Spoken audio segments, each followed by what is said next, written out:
It's the Group 1 weekend at Sha-Tin coming up. Before that, though, we're heading to Happy Valley on Wednesday night for 9 races there, off a very competitive programme as well. On the weekend at headquarters, we'll be looking back on that very shortly.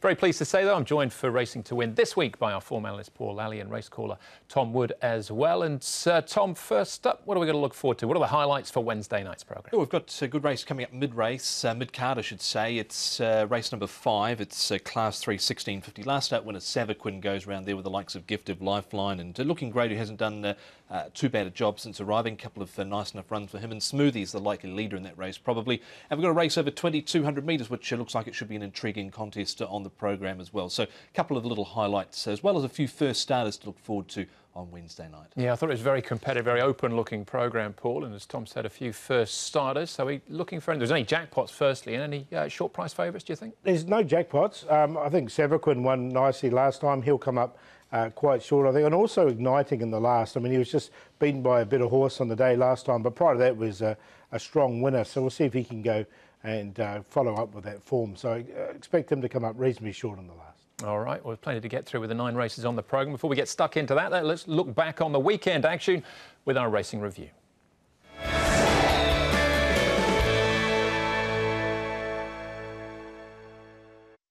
The Chinese New Year Cup was our feature race, and Tony Cruz had the favourites, Tom, here with California Rad down there on the inside in the yellow jacket. It was the stablemates who upstaged him here. Beauty Smile. Yeah, it certainly was. He chimed into it strongly here in the straight after a win last start. He was stepping up in grade. He had the light weight on his back. He had a little bit of a brush there with Amazing Chocolate, but he went on to the line to score pretty well from Starshine, who was there closing off with the Fast Most Furious, the eventual favourite, Paul, in the end. A little disappointing. Well, he did have substantial blood in the track here, so there was an excuse there for him. And Kara said he did pull him up halfway down because he thought that there was something wrong with the horse. So he did look after the horse in the end. But the stablemate, as you say, won really nicely. It was a good win there from Beauty Smile. Still a 4-year-old, Tom, but Tony Cruz hadn't entered him through the 4-year-old series and resists the temptation to push on to the Derby as well. So he'll stick to the 1400 metres for now. Yeah, and it looks like there's a race coming up in the near future that he'll try and pick off with this horse, who's been a nice recruit since arriving. Good to see the old firm teaming back up as well.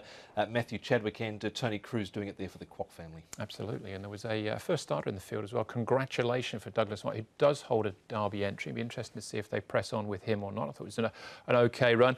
11 races on the programme. Then, Paul, outside of the feature, Wellington, he was good, and Master Montaro back as well. Yeah, it was good to see Master Montaro bounce back after a disappointing run at his previous start. I thought it was a really strong win in the last again by Super Football. He's won 2 in a row now. He's a 4-year-old as well. It might be just a little bit too soon, but he's another one that is going in the right direction anyway. I thought it was a nice win from him. Yeah, and we saw Dandy Years win nicely earlier on in the programme, and also Trust Me was rewarded for some consistency as well for Dennis. He had gate number 14, but in the end it didn't stop him again. It did not indeed. And Fantastic Treasure, I thought, was quite a nice winner on debut. And Christophe Soumillon signed off with a double on his final day here in Hong Kong as well. All right, they were the big winners on the programme. We'll see if we can find some more now with our horses to follow.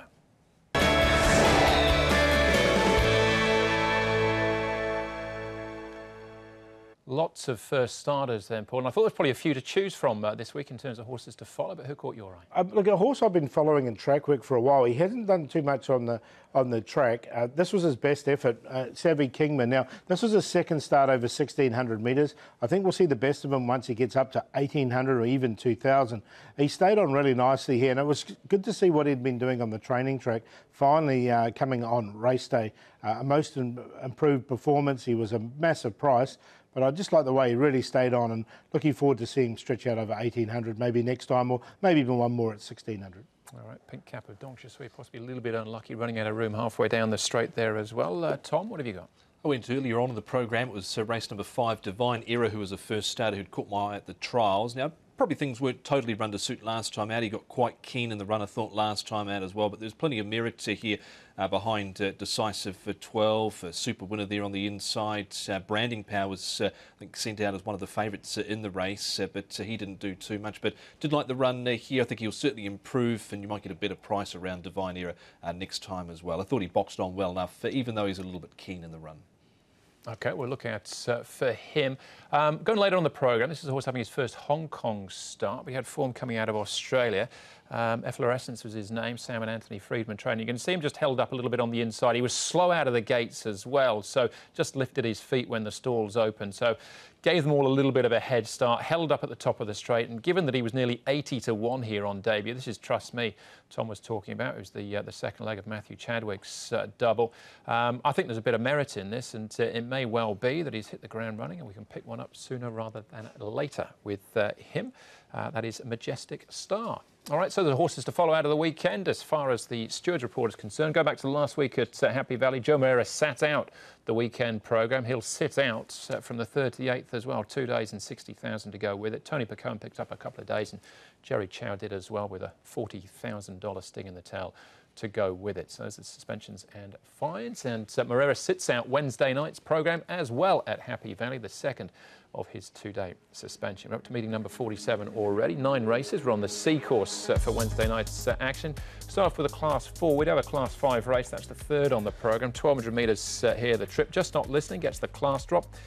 His 3 wins over this trip, but they've all been on the all-weather. The debutantes, Allah King for Jimmy Ting, An Earnest Feeling for Richard Gibson. Forza Speed was last on debut, as was Wintec. Gallant Legacy is first up since June. Winzall's been very consistent. His win was here over the 1,000 metres. Gets barrier 10 here. Dollar Reward, good run behind Wood on Fire last time out. It gets the wide gate, barrier 11. And Vector gets the gear change. Cheek pieces off, blinkers on for the first time.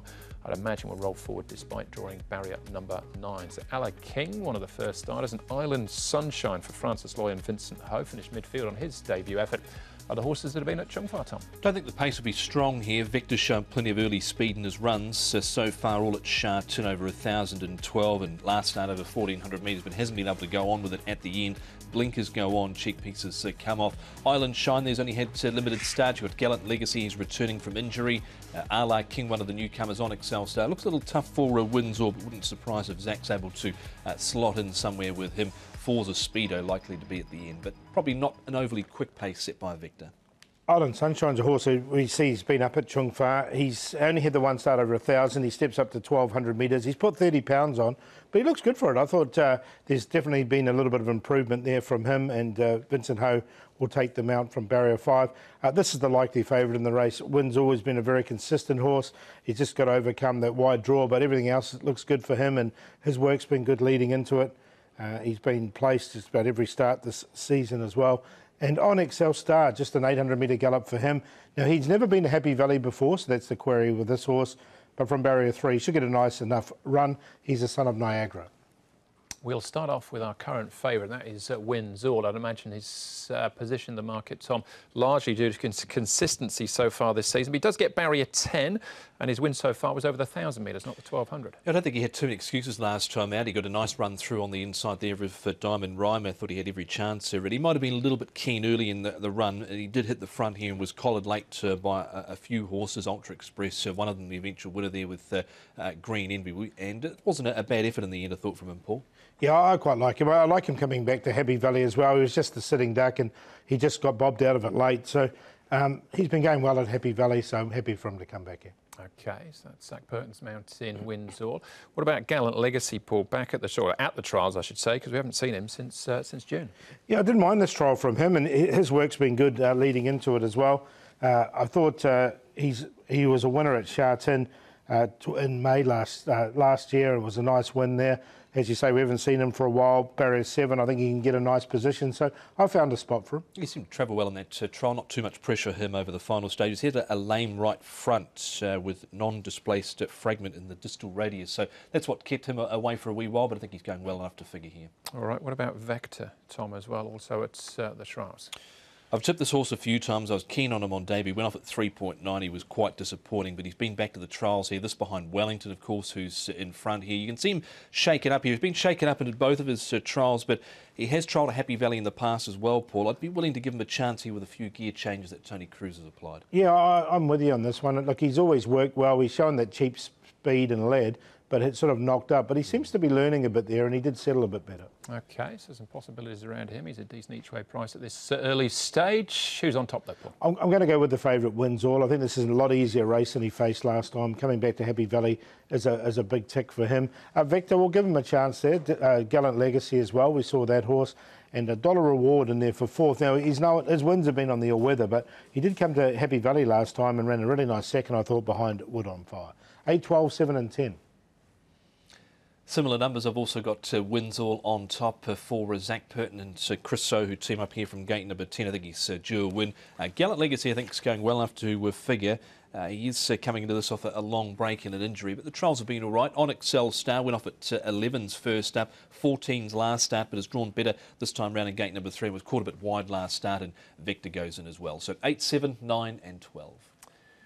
We've all got the 7 and 8s in our numbers. That's my cue in actual fact. I think Gallant Legacy might be good enough first up to win here.